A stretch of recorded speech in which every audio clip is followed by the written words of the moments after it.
Greetings and welcome to another episode of Sonic Odyssey, the music video channel dedicated to bringing you the last 5 decades or so of music in review and discussion format.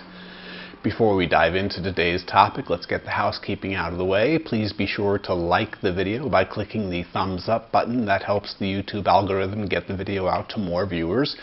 Also, consider sharing the video through the share button, and you can share through Facebook, Twitter, and many other social media networks. Also, consider, most importantly, subscribing to the channel by clicking the subscribe button. And if you like, you can also click the little bell icon that appears next to it, and that way each time I post a new video, you'll be alerted that I have done so. Lastly, and most humbly, I would ask you to consider visiting my Patreon page, for which there is a link in the show description below. There you can see the many different tiers that are available, and you can help keep the channel going if you are so inclined and capable of contributing to the channel and keeping the channel going. Your patronage would be greatly appreciated. You can have your name listed in the end credits of each video, and you can even go so far as to select an album for me to review on the channel. That's the housekeeping out of the way. Let's get on to today's topic. Today we're going to be listening to and looking at British progressive rock pioneers Genesis, and specifically their 6th studio album entitled The Lamb Lies Down on Broadway. Genesis formed in 1967 by keyboardist Tony Banks, bassist, guitarist Mike Rutherford, vocalist Peter Gabriel, drummer Chris Stewart, and guitarist Anthony Phillips. By the time the band got around to recording their first album, which was in, I think, 1969, which they recorded over a period between 1967 and 1968, they did swap out drummers and brought in Chris Stewart. He played the majority of the drums on the album, along with John Silver. Around the time of the recording of their 3rd album, Silver was swapped out for Phil Collins on drums, and Anthony Phillips was not really able to continue with the band, but the band decided to keep going, so they brought in Steve Hackett to replace him on guitars. While perhaps the most commercially successful lineup of the band was Banks, Rutherford, and Collins, this trio did have huge success in their heyday. Was from probably their 10th studio album, Duke, in 1980 and through the 1980s into the 1990s, and they had huge critical and commercial success during that time. But certainly it was the early foundations of the band which saw the band gain its popularity and its following, and that was in large part due to the original lineup of the band, which included Peter Gabriel as the lead vocalist, and also the other members of whom I've already named. The Lamb Lies Down on Broadway was critically received positively, but also with some tepid reviews here and there. It did achieve chart success and commercial success, and it also ended up being the last album for which Peter Gabriel would be a part of the band. It served as a way of cementing them in the upper echelon of progressive rock bands at that time, including their peers such as King Crimson, Yes, Emerson, Lake and Palmer, among others. Genesis released 6 albums between 1969 and 1974, with their sophomore effort, Trespass, in 1970, seeing the band steer clearly in the progressive direction and going into the progressive waters, which were still at that time fairly unknown and a little bit uncertain, while developing and growing as I said, with other bands at the time also exploring this new area of progressive rock. It was also at this time that the band brought in Phil Collins on drums, and so we had the primary lineup for the period of 1970 through 1974 being Phil Collins on drums, Peter Gabriel on vocals, Mike Rutherford on bass, Steve Hackett on guitars, and Tony Banks on keyboards. And this was their foundation for that period, and saw them touring with elaborate stage shows and being led by Peter Gabriel, which is part of what led to his departure from the band. The band themselves, the rest of the band, sort of felt that Peter Gabriel was perhaps getting a little too big for his britches, and becoming more of a central focus of their presentation as a band, and taking away perhaps slightly from the musical presentation. So there was a parting of ways with Peter Gabriel and the rest of the band at the end of the tour for The Lamb Lies Down on Broadway. During the recording process for The Lamb Lies Down on Broadway, Peter Gabriel's relationship with the band was becoming quite strained. The album is a concept album that was originally released as a double album, and Peter Gabriel insisted on writing the lyrics for the entire album, and he ended up actually writing 18 of the 19 songs on the album that contain vocals. There are 4 instrumental tracks on the album, so there are 23 songs in total. It is a concept album, and the concept behind the album is sort of a surreal story of a half Puerto Rican New York City youth named Rael, who goes on a journey of self-discovery, and the album tells the tales of his strange encounters and characters that he meets along the way. In short summary, the tale opens with the title track, The Lamb Lies Down on Broadway, and herein we have Rael kind of angry at the world around him and very disdainful of people around him, and he's getting ready to do some defacement with a spray paint can on some structure when he notices a lamb lying down on Broadway. As he approaches this lamb to observe the phenomena, a dark cloud sort of envelops him, and he's taken to another world. In this other world, he awakes to find himself trapped in a cage. And let's give a little bit of a listen to how this plays out with a portion of the song taken from that song entitled The Cage. And I've shot out, Tom, please help me, but he does not even want to try to speak. I'm helpless in my violent rage, and a silent tear of blood dribbles down his cheek. And I watch him turn again and leave the cage, my little runaway.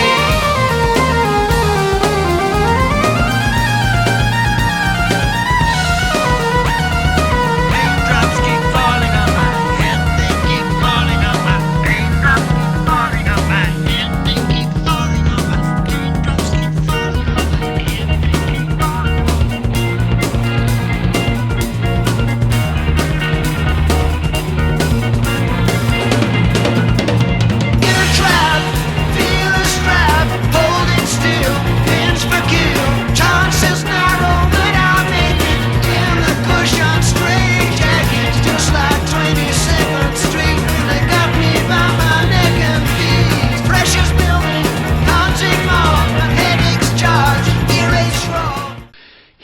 this snippet, lyrically, Rael is trying to escape the cage with a person whom he met therein named John.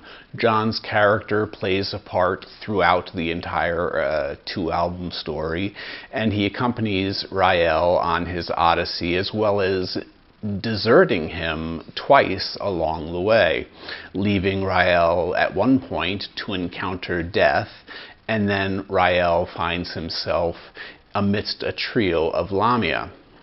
But after they drink some of his blood, they die, and he escapes to find himself in a group of people who go by the name of Slippermen. And he also finds John among them.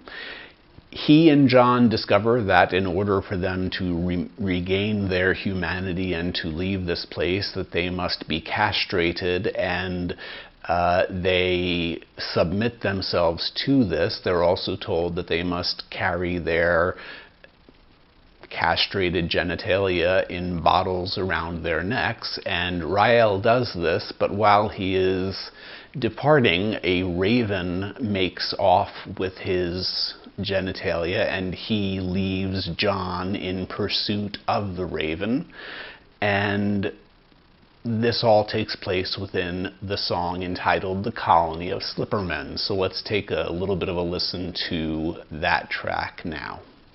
The raven brings on darkness and night. He flies right down, gives me one hell of a fright. He take the tube right out of my hands. Man, I gotta find where that blackbird lands. Look here, John, I got to run. I need you now, you're going to come. Says to me, now can't you see? Where the raven flies, there's jeopardy. We've been killed on the couch, now you're sick with your grouch. I'm not Chris, my honey pouch, which my slouch will wear some very low.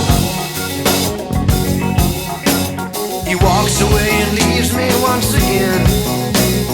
Even though I never learned, I hoped he showed you some concern.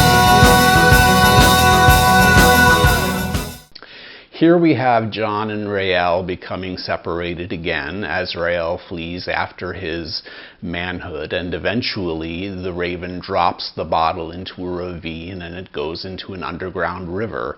Rael goes down to the riverbank and follows this river, and he observes John struggling in the river and has to, at the same time, decide if he wants to save him, or, as he has observed a window above him leading back to the world that he knew, whether or not he should flee or save John. He chooses to do the latter. So he rescues John and brings him to the riverbank. But when he does so, he gazes into John's face only to see that he is looking at himself. Rael's consciousness then drifts back and forth between the two bodies as the world around them begins to dissolve, and eventually they themselves dissolve as well. Peter Gabriel has often and repeatedly said that the living or dead status of Rael at the end of this tale is undetermined and really up for the listener to decide. The Lamb Lies Down on Broadway is a massive triumph for the works of Genesis. It is their only studio double album, and it's their only concept album. At the same time, it's also, as I said before, the last album to have included the influence and vocals of Peter Gabriel. The album did enter the charts in the UK at number 10 and at number 41 in the United States, and so it did have commercial success, although there were some sharp critiques of the quality of it. But over the years, it's become something of a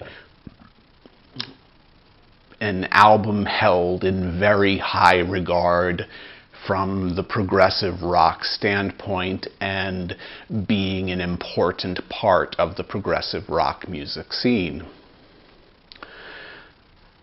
Genesis may have gone on for greater commercial and critical success in their ensuing years, but, well, as did Peter Gabriel. But this final outing of this original quintet remains a masterpiece of songwriting and storytelling and has incredible musical flourishes throughout. It is highly recommended listening, especially in a single sitting. It's really an album that deserves to have your attention and not be broken up into, a few listens over a period of time, but rather one sitting. It clocks in at an hour 34 minutes, so it's a little bit of an ask for a person, in these days to sit down and devote that much time. But if you do so, you'll find that the album is full of marvelous musicianship and fantastic storytelling, marvelous vocals. It's beautifully produced and mixed, and the quality is really quite excellent. So I give The Lamb Lies Down on Broadway from 1974 by Genesis 4.5 out of 5 stars. I think it's an album that's worthy of your attention if you're interested in progressive rock music and the foundations that it came from. I've done videos before on King Crimson, Emerson, Lake and Palmer, and Yes, and this is another one of those albums that is right up there with those albums. They really set the tone for progressive rock during the 70s, and this album is a cornerstone of that foundation. That being said, I thank you very much for your time and attention. I hope you'll give Genesis The Lamb Lies Down on Broadway from 1974 a listen, and you can find it on Amazon or Spotify or iTunes or many digital music distribution sites. I think it's an album that definitely deserves to be listened to at least once by everyone. It has so much interesting and surreal storytelling elements within it, and the musicianship, as I said, is just tremendous. The beautiful drumming by Phil Collins, Mike Rutherford's fantastic bass, the keyboards and synthesizer work of Tony Banks really are spectacular, and Peter Gabriel gives a really phenomenal vocal performance. Although I should note also that Phil Collins does provide some secondary lead vocals on, I think it's 3 tracks on the album. And after Peter Gabriel's departure, Phil Collins would of course become the lead singer for the band.